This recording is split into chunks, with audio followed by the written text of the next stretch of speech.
बिस्मिल्लाहिर्रहमानिर्रहीम। अस्सलाम वालेकुम स्टूडेंट्स, उम्मीद है आप सब लोग ठीक होंगे। मैं आपका फर्स्ट ईयर के पहले चैप्टर का चौथा लेक्चर जो है वो शुरू करने जा रहा हूँ। पिछले लेक्चर में आपने देखा था कि हम एमसीक्यूज कर रहे थे। लास्ट एमसीक्यू पे थे हम, जिसमें हम सल्फर डाइऑक्साइड का वॉल्यूम निकालना चाह रहे थे और हमने सल्फर डाइऑक्साइड का मोल्स तो निकाल लिए थे 0.1। और आपको पता है कोई भी गैस लें अगर आप, उसका एक मोल जितनी जगह घेरता है वो होता है 22.414। तो 22.414 को मैंने मल्टीप्लाई किया है 0.1 से, तो आंसर आया 2.2414 डेसीमीटर क्यूब। तो इतना वॉल्यूम निकला है SO2 का। और आपके पास जो ऑप्शन है इनमें कोई भी ऑप्शन ये वाला नहीं है, तो आप ऑप्शन ई पर टिक करेंगे जो है नन ऑफ दीज।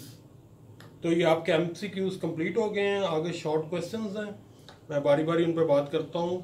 पहला शॉर्ट क्वेश्चन जो है वो आपका वो ये है 58.5 AMU are termed as formula mass and not molecular mass of NaCl(Y). ये पहला आपका शॉर्ट क्वेश्चन है। इसका आंसर ये है, आप जानते हैं सोडियम क्लोराइड एक आयनिक कंपाउंड है और जो आयनिक कंपाउंड होते हैं उनकी मॉलिक्यूलर मास नहीं होती, फार्मूला यूनिट मास होती है। क्योंकि सोडियम क्लोराइड एक आयनिक कंपाउंड है तो इसलिए इसकी जो मास है 58.5 उसे हम फार्मूला यूनिट मास कहते हैं, मॉलिक्यूलर मास नहीं कहते। दूसरा क्वेश्चन है जी, concept of limiting reactant is not applicable to reversible reactions. आपने लिमिटिंग रिएक्टेंट की डेफिनेशन पढ़ी हुई है। ये वो रिएक्टेंट होता है जो रिएक्शन में जल्दी कंज्यूम हो जाता है या खत्म हो जाता है, और जो रिवर्सिबल रिएक्शन है वो तो कभी खत्म ही नहीं होते, कंप्लीट ही नहीं होते। इसलिए लिमिटिंग रिएक्टेंट का जो कंसेप्ट है ये रिवर्सिबल रिएक्शन पे अप्लाई नहीं होता, ये इसकी रीजन है। थर्ड क्वेश्चन देखें जी, वो पूछ रहा है आपसे how many covalent bonds are present in 9 gram of water. तो वाटर के आपने 9 ग्राम लिए हुए हैं, वाटर की आप मॉलिक्यूलर मास निकाल लें पहले। वाटर का आपको पता है एक मोल होता है 18 ग्राम का। पहले आप वाटर की जरा स्ट्रक्चर देख लें। वाटर की स्ट्रक्चर मैं आपके सामने बनाने लगा हूं। ये है वाटर की स्ट्रक्चर। ऑक्सीजन जो है 2 हाइड्रोजनों के साथ जुड़ी हुई है। अगर आप गौर करें तो इसमें आपको 2 कोवलेंट बॉन्ड नजर आ रहे हैं, एक ये है और एक ये है। इसका मतलब ये हुआ कि वाटर के एक मॉलिक्यूल में 2 कोवलेंट बॉन्ड होते हैं। अब आपने सिर्फ ये देखना है कि 9 ग्राम पानी में पानी के कितने मॉलिक्यूल होंगे। आपको पता है पानी की मोलर मास जो है वो 18 होती है, और अगर आपने 9 ग्राम लिए हुए हैं तो इसका मतलब आपने पानी का हाफ मोल लिया हुआ है। हाफ मोल से मुराद ये है इसमें नंबर ऑफ मॉलिक्यूल्स होंगे।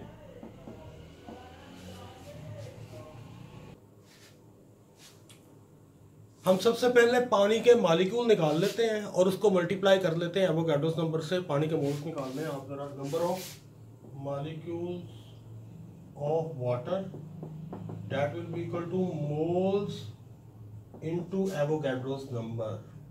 मोल्स है हमारे पास 9 डिवाइडेड बाय 18 मल्टीप्लाई 6.022 इंटू 10⁻⁻23।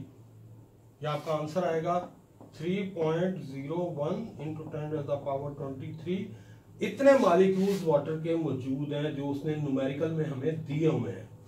अब आपको पता है एक मॉलिक्यूल में 2 कोवलेंट बॉन्ड है, तो इस तादाद को आप 2 से मल्टीप्लाई कर दे तो नंबर ऑफ बॉन्ड्स निकल आएंगे। Number of covalent bonds that will be equal to 2 into 3.01 into 10⁻⁻23 and that will be equal to 6.022 into 10⁻⁻23 bonds।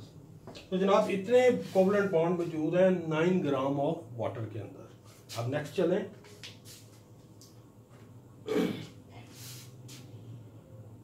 Next जो क्वेश्चन है differentiate between limiting and non limiting reactant, इस पर बातें हो चुकी हैं। नेक्स्ट न्यूमेरिकल है जी how many molecules of water are there in 12 gram of ice. तो ये न्यूमेरिकल जो है ना ये मिलता जुलता इसी न्यूमेरिकल से जो मैंने अभी किया है। फर्क सिर्फ इतना है कि 9 ग्राम की बजाय उसने 12 ग्राम पानी दिया हुआ है। तो आप यहां पर 9 की जगह 12 कर देंगे।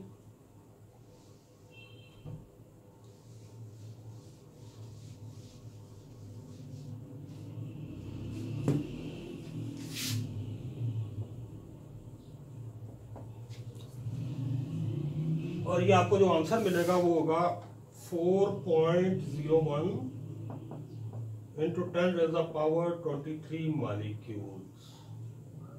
ले जी, ये बिल्कुल वैसा ही न्यूमेरिकल है। मैं आगे जा रहा हूँ। 1 mole of H2SO4 should completely react with 2 moles of NaOH. Show how Avogadro's number help to explain it। देखें जी, जरा इसकी इक्वेशन लिखें। H2SO4 जब भी रिएक्ट करता है ये 2 मोल सोडियम हाइड्रोक्साइड के साथ रिएक्ट करता है और इसके नतीजे में बनता है Na2SO4 + 2 वाटर। अब इसकी रीजन जो है वो ये है कि आप जानते हैं कि H2SO4 के अंदर 2H पॉजिटिव मौजूद है, ये आपको नजर आ रहे हैं। जब ये आयनाइज होगा तो ये 2H पॉजिटिव देगा, जबकि सोडियम हाइड्रोक्साइड के अंदर एक ही OH नेगेटिव है। और असूल ये होता है कि एक H पॉजिटिव एक OH नेगेटिव से मिलता है और पानी बनाता है। चूंकि H2SO4 में 2H हैं और NaOH में सिर्फ एक ही H है, इसलिए हमें इसके 2 मोल लेने पड़ेंगे ताकि इक्वली हमें वाटर के मॉलिक्यूल्स मिल सकें। नेक्स्ट चलते हैं जी हम। Give reason that 1 mole of different compound have different masses but same number of molecules. अब आप कोई भी कंपाउंड लेते हैं, उसकी मॉलिक्यूल मैस आमतौर पर तो डिफरेंट होती है, लेकिन आपको पता है किसी भी चीज का आप एक मोल लें तो उसमें नंबर ऑफ पार्टिकल हमेशा सेम होते हैं। ये इसका आंसर है। नेक्स्ट क्वेश्चन है जी, 23 gram of sodium and 238 gram of uranium have equal number of atom in them, why. अब इसकी रीजन ये है कि 23 ग्राम सोडियम का 1 मोल है और 238 ग्राम यूरेनियम का 1 मोल है। दोनों का आपने एक मोल लिया हुआ है तो उसमें number of molecule atom same होंगे, यानी Avogadro's number 6.022 into 10 raised the power 23। आगे चले जी। व्हाट इज परसेंटेज कंपोजिशन, और साथ उसने ग्लूकोज की परसेंटेज कंपोजिशन निकालने के लिए भी कहा हुआ है। तो परसेंटेज कंपोजिशन का पहले मैं फार्मूला लिख देता हूं आपको, फिर हम ग्लूकोज की परसेंटेज कंपोजिशन निकाल भी लेते हैं।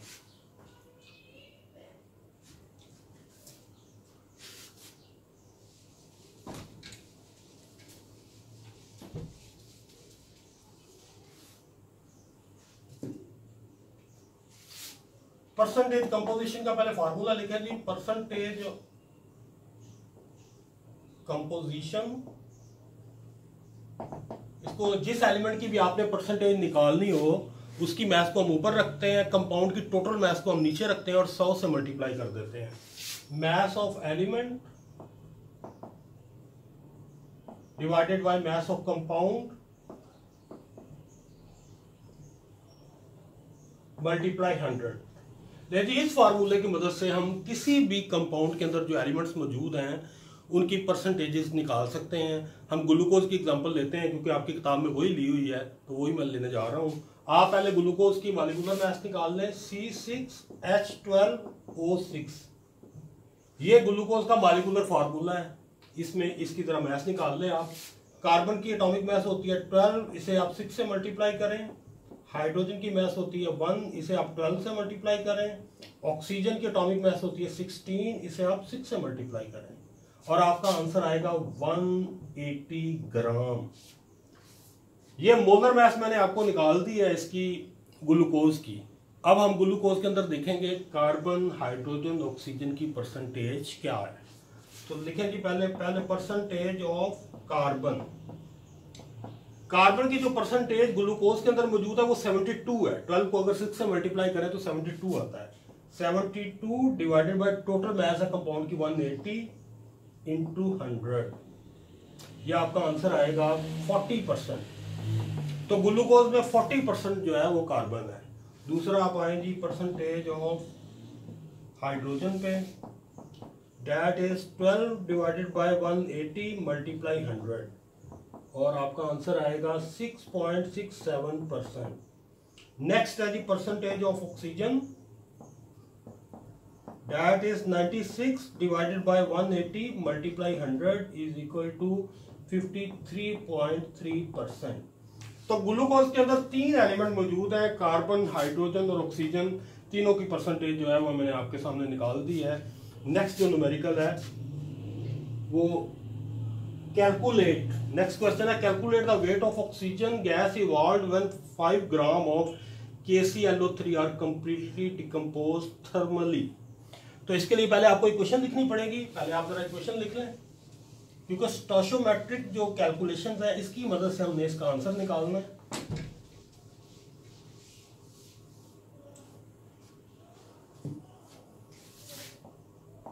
To KClO3 into 2KCl plus 3O2।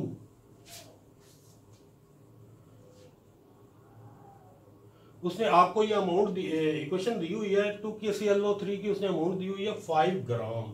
इसके 5 ग्राम लिए हुए हैं और आपसे जो क्वेश्चन पूछा जा रहा है वो कह रहा है जी कितनी ऑक्सीजन पैदा होगी। तो इन दोनों का आपने आपस में रिलेशनशिप करना है बैलेंस केमिकल इक्वेशन का। लेकिन पहले आप KClO3 के मोल्स बना लें। KClO3 की मोलर मास होती है 122.5।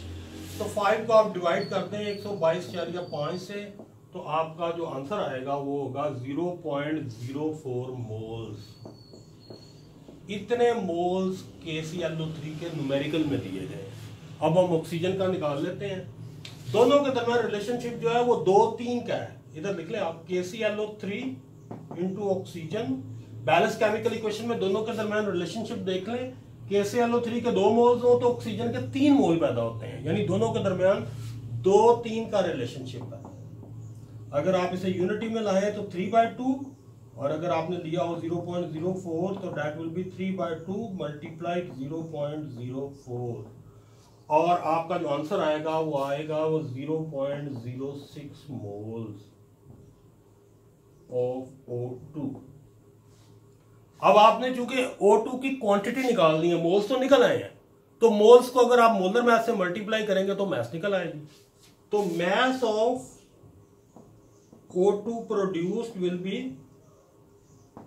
0.06 मल्टीप्लाई 32, और ये आपका आंसर आएगा 1.92 ग्राम। इतनी ऑक्सीजन जो है वो पैदा हो रही है अगर आप 5 ग्राम KClO3 को डिकम्पोज करते हैं थर्मली। आगे चलते हैं जी, आखिर देखें जी what is limiting reactant, how will you determine it, ये मैं आपको बता चुका हूँ। एक्सेस रिएक्टेंट के बारे में भी आपको बता चुका हूँ। आगे थ्योरेटिकल यील्ड और एक्चुअल यील्ड है, इस पे भी बातें हो चुकी हैं सारी। कन्वर्जन फैक्टर भी आपको बताया जा चुका है। आगे है मास और वॉल्यूम ऑफ गैस में क्या रिलेशनशिप है, इस पे भी वैसे बातें हो चुकी हैं।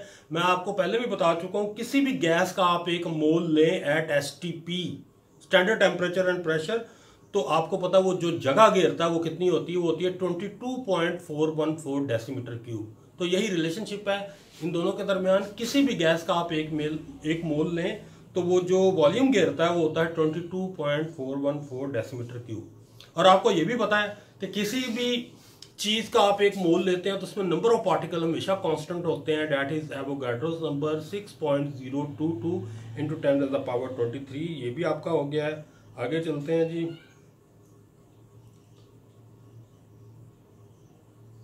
मैं वो न्यूमेरिकल परफॉर्म करने जा रहा हूँ, ऐसी चीजें जो हमने पहले नहीं पढ़ी हुई। ये ज्यादातर चीजें जो हैं वो हम पढ़ चुके हैं पहले ही, तो इसलिए मैं इनको स्किप कर रहा हूँ। आगे जा रहे हैं। देखें जी, एक ये क्वेश्चन है, क्वेश्चन नंबर 3 का बी पार्ट है। ये एक न्यूमेरिकल है, ये मैं करने लगा हूँ। पहले मैं स्टेटमेंट पढ़ देता हूँ। A liquid CHBr3 has a density of 2.89 gram per decimetre cube.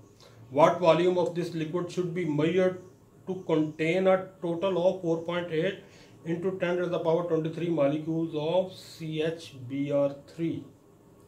अब उसने न्यूमेरिकल में आपको डेंसिटी दी हुई है, नंबर ऑफ मॉलिक्यूल्स भी उसने दिए हुए हैं, वहां से हम इसकी मास निकाल लेंगे। और जब मास निकल आएगी तो डेंसिटी, मास और वॉल्यूम का रिलेशनशिप आपने पढ़ा हुआ है, वो मैं आपके सामने भी लिखता हूँ। न्यूमेरिकल हम शुरू करते हैं।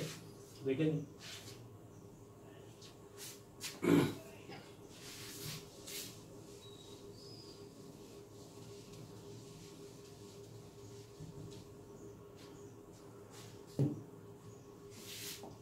CHBr3 की डेंसिटी उसने हमें न्यूमेरिकल के अंदर दी हुई है, date is 2.98 gram per decimetre cube. और आगे वॉल्यूम हमने फाइंड करना है। नंबर ऑफ मॉलिक्यूल्स भी उसने हमें दिए हुए हैं, number of molecules that is equal to 4.8 into 10⁻24। इतने मॉलिक्यूल्स जो है ना उसने हमें दिए हुए हैं। और मोलर मास जो है CHBr3 की है वो है 253। मोलर मास जो है CHBr3 की वो है 253 ग्राम पर डेसीमीटर क्यूब। अब आप जानते हैं कि अगर आप एक मोल लेते हैं तो उसमें नंबर ऑफ पार्टिकल्स होते हैं 6.022 इंटू 10⁻⁻23। तो इसी रिलेशनशिप की मदद से हम फाइंड करेंगे कि ये जो मॉलिक्यूल्स हैं इससे कितनी मास बनती है। तो अगर आप लेते हैं 6.022 इंटू 10⁻23 मॉलिक्यूल्स तो उनकी मास होती 253 ग्राम। और अगर आप लें ये 4.8 इंटू 10⁻24 तो आपका आंसर आएगा 253 divided by 6.022 into 10⁻23 multiply 4.8 into 10⁻24 और आपका जो आंसर आएगा वो होगा 2014 ग्राम पर ग्राम्स। ये भाई हमारी जो है ना वो मास निकल आई है इसकी। अब डेंसिटी, मास और वॉल्यूम, इसका रिलेशनशिप आप पहले छोटी क्लासेस में भी पढ़ चुके हैं। D is equal to m/v। Density भी उसने दी हुई है, मास में अभी निकाल चुका हूं, वॉल्यूम आपने निकालना है। तो वॉल्यूम को आप एक साइड पे रखें तो मास ओवर D जो है ये हमें आंसर देगा। मास है 2014 डिवाइडेड बाय डेंसिटी है 2.89 और ये आपका आंसर आएगा 696.8 डेसीमीटर क्यूब। इतना वॉल्यूम जो है ये इतने मॉलिक्यूल जो है वो घेरेंगे। ये भी आपका हो गया। आगे चलते हैं।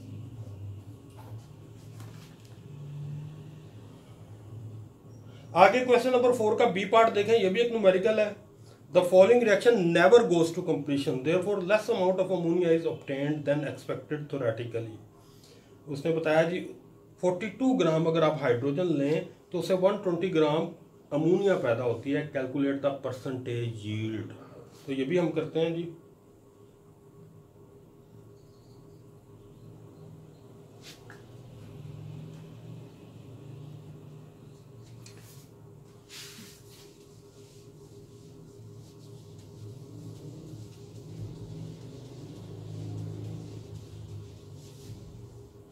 पहले आप जरा इक्वेशन लिख लें क्योंकि इक्वेशन की मदद से हम चीजों को सॉल्व करते हैं। N2 + 3H2 into 2NH3।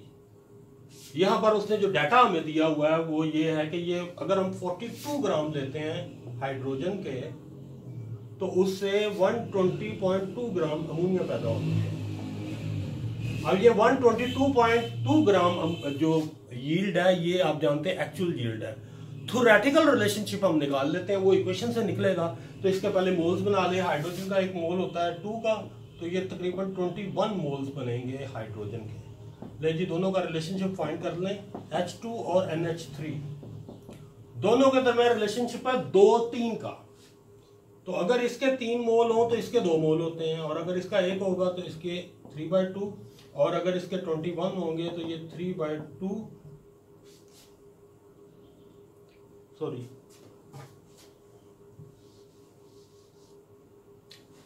यह जी 2/3, और अगर ये 21 हो तो 2/3 मल्टीप्लाई 21, ये 14 मोल्स अमोनिया पैदा होंगे।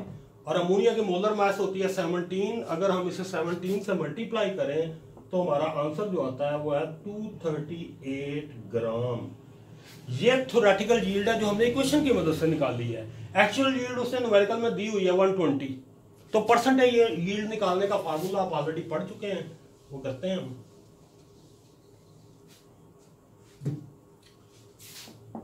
Percentage yield will be 120.2 divided by 238 multiply 100, और इस रिएक्शन की जो एफिशिएंसी है दैट इज 50.5%। 50.5%। ले जी इतनी इस रिएक्शन की एफिशिएंसी है। आगे चलें हम।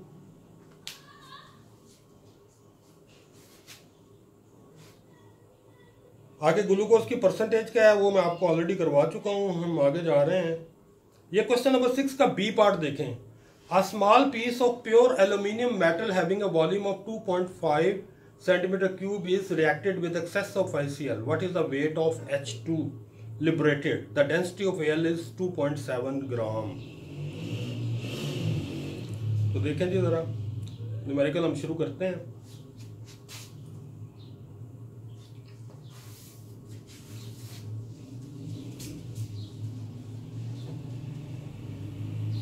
सबसे पहले आप इसकी इक्वेशन लिख लें. 2Al प्लस 6HCl और इसके नतीजे में बनता है 2AlCl3 प्लस 3H2. अब स्टेटमेंट की तरफ जरा दोबारा आए.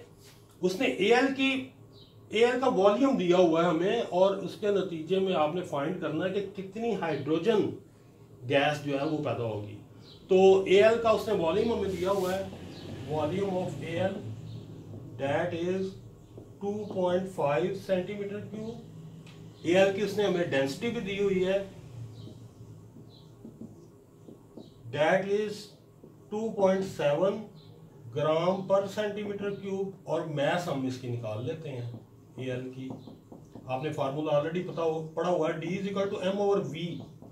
तो M will be equal to D into V.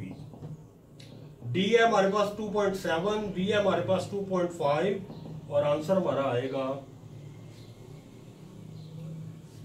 6.75 ग्राम. 6.75 ग्राम. ले जी मैथ हमारी निकल आई है, यानी इसकी मैथ है 6.75 ग्राम. ये जो स्टेटमेंट दी हुई थी उससे हमने उसकी मैथ निकाल ली है. अब हम इसके मोल्स बनाएंगे, फिर हम हाइड्रोजन से इसका कंपैरिजन करेंगे. Al की मोलर मैस होती है 27. इससे आप डिवाइड करें तो इसके मोल्स बन जाएंगे और आपका आंसर आएगा 0.25 मोल्स. अब इन दोनों का आपने आपस में रिलेशनशिप करना है, Al का और H2 का. बैलेंस केमिकल इक्वेशन में इनके दरमियान रेशो देखो. इनके दरमियान रेशो है 2:3 की. अगर एल्यूमिनियम के 2 मोल हो तो हाइड्रोजन के 3 मोल होते हैं. अगर ये यूनिटी हो तो ये हो जाएगा 3/2 और अगर ये 0.25 हो तो that will be equal to 3/2 multiply 0.25 और ये जो हमारा आंसर आएगा दैट विल बी 0.375 मोल्स. इतने मोल्स पैदा हो रही है हाइड्रोजन. उसने चूंकि हाइड्रोजन की क्वांटिटी पूछी हुई है तो इस 0.375 मोल्स जो है इसे मल्टीप्लाई कर दें हाइड्रोजन की मोलर मैस से जो कि है 2 और आपको आंसर मिलेगा 0.752 ग्राम हाइड्रोजन. ले जी इतनी हाइड्रोजन पैदा हो रही है यहां पर. तो मैं नेक्स्ट न्यूमेरिकल की तरफ जा रहा हूं.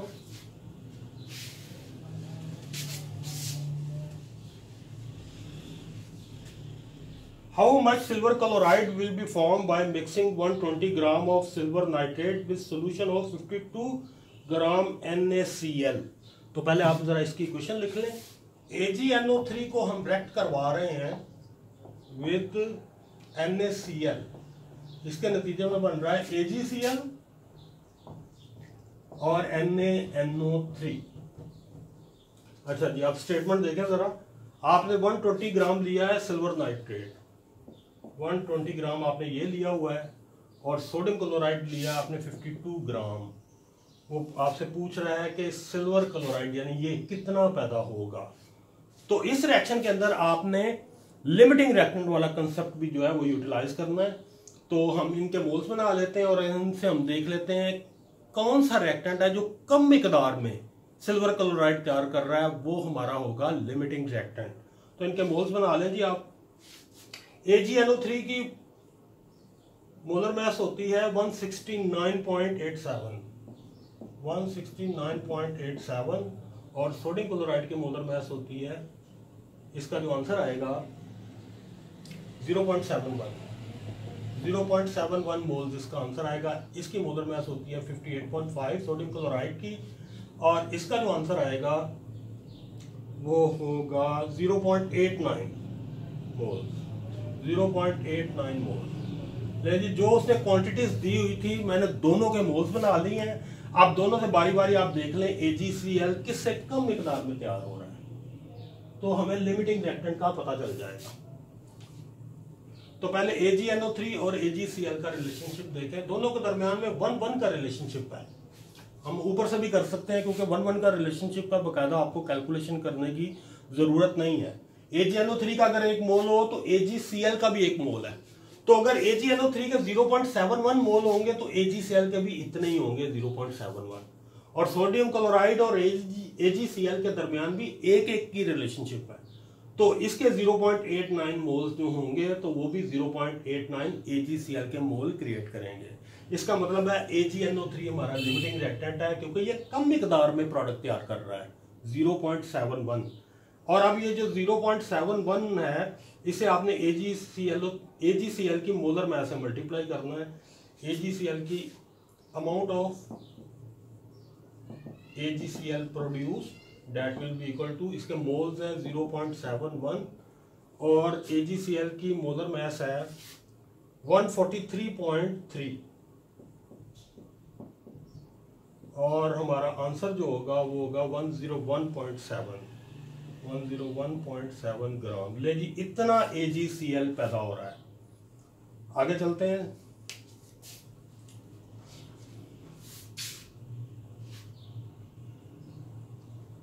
नेक्स्ट जो क्वेश्चन है, ये लास्ट क्वेश्चन है गालिबन आपका। हाँ जी, ये लास्ट क्वेश्चन है। वो पूछ रहा है जी, which contain more atom, 1 mole of iron और 1 मोल ऑफ H2। अगर आप गौर करें इस स्टेटमेंट में थोड़ा सा आपको ध्यान देना पड़ेगा। आयरन का और हाइड्रोजन का दोनों का आपने 1-1 मोल लिया हुआ है। नंबर ऑफ पार्टिकल तो सेम आएंगे दोनों के, लेकिन मसला यह है कि H2 में 2 एटम है जबकि Fe अकेला ही एटम है। तो इसका मतलब ये हुआ कि H2 के केस में नंबर ऑफ एटम डबल आएंगे Fe से, तो इसका आंसर H2 है। तो ये आपका लेक्चर जो है ये ख़त्म हो गया है। आपका पहला चैप्टर कंप्लीट हो चुका है। इसके सारे आप लेक्चर्स तैयार करें। इसमें जो सेल्फ असेसमेंट्स वगैरह मौजूद हैं उनको आप परफॉर्म करें, हमें ज़रा भेजें, हम उसकी असेसमेंट करेंगे। तो नेक्स्ट लेक्चर से मैं आपका दूसरा चैप्टर शुरू करने जा रहा हूँ। Thank you.